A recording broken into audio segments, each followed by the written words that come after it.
Salut à tous, j'espère que vous allez bien. Bon, pour ma part, ça va à peu près. J'ai encore un peu de mal, entre guillemets, à respirer. Là, je suis un peu pris au niveau des bronches. Donc ça fait chier, je m'essouffle assez facilement. Mais c'est pas grave, je suis quand même sur le chantier, je vais travailler un petit peu. Bon, sinon, à part ça, vous savez ce qui m'est arrivé là ce matin? J'en ai marre. Il y en a marre des cons. Mon échelle, là, hop, avait disparu. Personne me prévient, personne me dit rien. Échelle disparue. Pour moi, voilà, je me la suis fait voler. C'est les risques, je l'avais pas rangée, je l'avais laissée là. De la rue, on la voit, donc je me suis dit, ça y est, on me l'a piqué. Eh ben non, même pas ça. C'est même pas ça.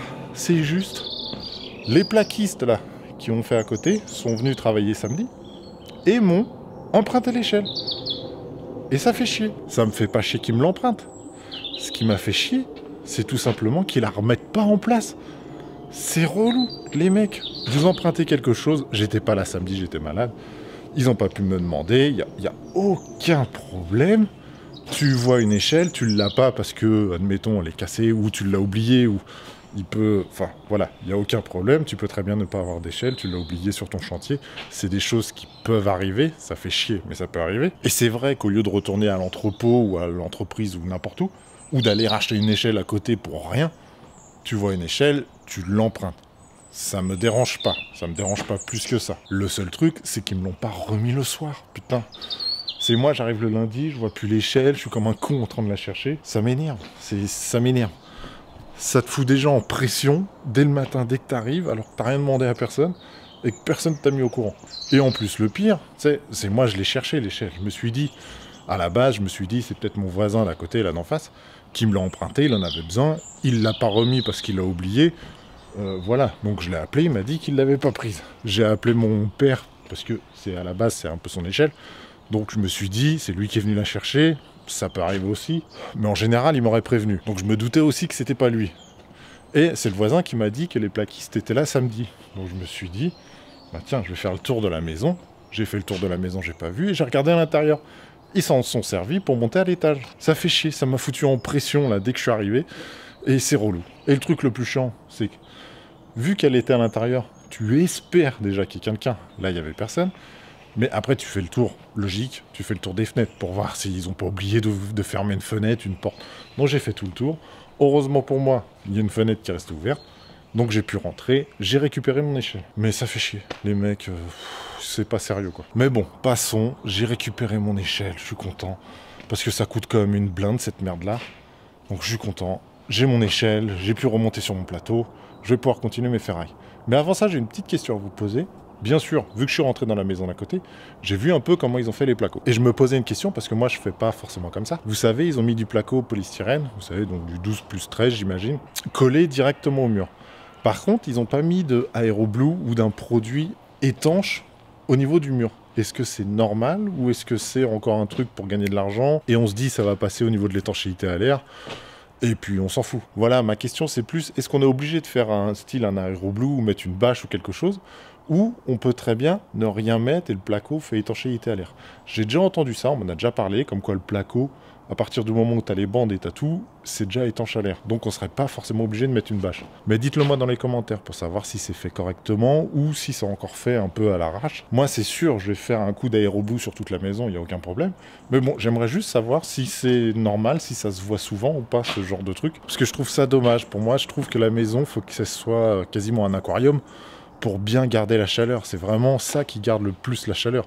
Si vous avez un trou qui donne direct sur l'extérieur, toute la chaleur va s'évacuer plus facilement. Je suis d'accord que les briques, plus le polystyrène, plus tout cet ensemble-là, évite les déperditions de chaleur. Mais si à partir du moment où vous avez ça, et derrière vous avez un gros trou qui évacue tout dehors, non, pour moi, il faut que ce soit bien étanche. Donc, je sais pas. Dites-moi en commentaire ce que vous en pensez. Bon, allez, c'est parti. Je vous embête pas plus que ça avec ça. Je vais continuer toutes les ferrailles. Je vais finir ça aujourd'hui, je pense. Surtout tous les petits bouts. Après avoir, j'ai tous les petits raccords, toutes les petites choses à faire. On verra ça. Je pense qu'aujourd'hui, ça devrait aller. Et j'ai aussi la bâche à remettre en place parce que j'ai l'impression qu'elle se détache de plus en plus. Donc, c'est relou. Bon, allez, c'est parti. Je fais les ferrailles. C'est parti.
Ça y est, j'ai enfin terminé de faire toutes les ferrailles au niveau des poutres. Maintenant, ce que je vais faire, c'est que je vais mettre tous les poteaux. Vous savez, toutes les ferrailles pour remettre au niveau des poteaux que j'ai enlevées bêtement. Je sais pas pourquoi je les ai mis pour les renlever. Donc c'est pas très grave, elles sont coupées, je vais les remettre en place, c'est tout. Mais avant ça, j'ai monté quelques U en briques parce qu'il m'en manque là. Si vous regardez, il m'en manque un ici. Et il m'en manque là, derrière cette poutre, il doit m'en manquer un, voire deux. Je pense que un suffira. Et je crois que c'est tout. Un peu de choses près, ça doit être ça. Donc voilà, donc je m'occupe de ça. Je vais couper les U, je vais les remettre en place. Et je vais continuer de faire les ferrailles, de mettre ça au propre. C'est-à-dire de remettre au niveau des U, enfin, mettre les ferrailles correctement, tout simplement. Et on se retrouve après. C'est parti.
Bon, ça y est, j'avance plutôt bien, je suis bien content. Je vais vous montrer un peu ce que j'ai fait au niveau du ferraillage.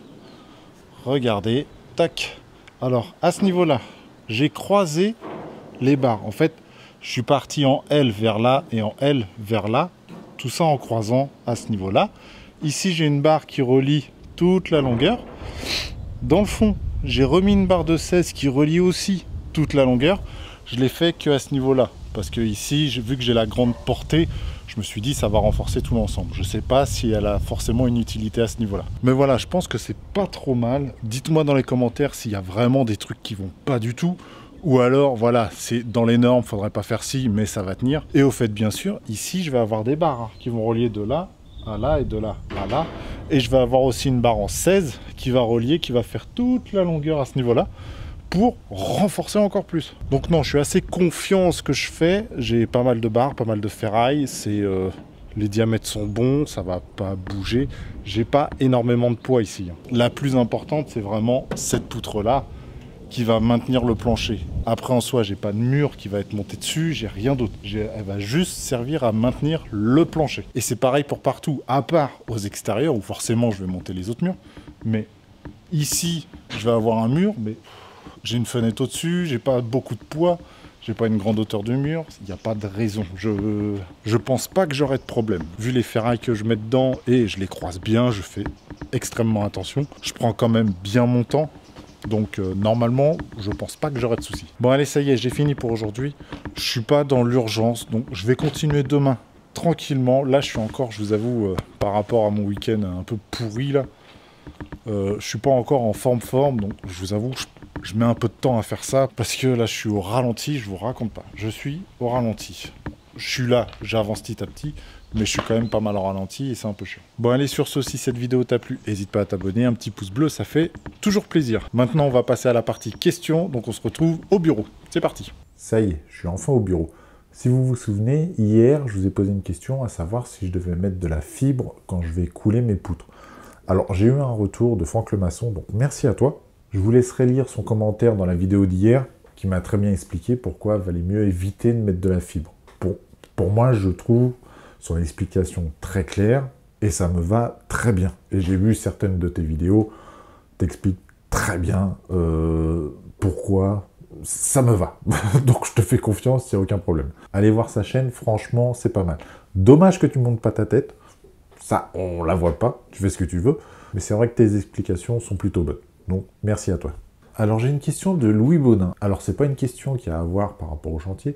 Par contre, je vous fais un petit résumé. Ils ont acheté un appartement, ils veulent déplacer la cuisine, et à l'endroit où ils veulent mettre la cuisine, ils n'ont pas de colonne d'évacuation, donc c'est son problème. Mais d'après ce que j'ai pu comprendre, la colonne d'évacuation existante sera très loin de la cuisine. Il me dit 10 mètres, ce qui est déjà énorme. Alors, soit il hésite de mettre un tuyau de 40 qui va longer les 10 mètres, soit il hésite à mettre une pompe de relevage qui va envoyer plus loin. Honnêtement, c'est un peu compliqué ton travail.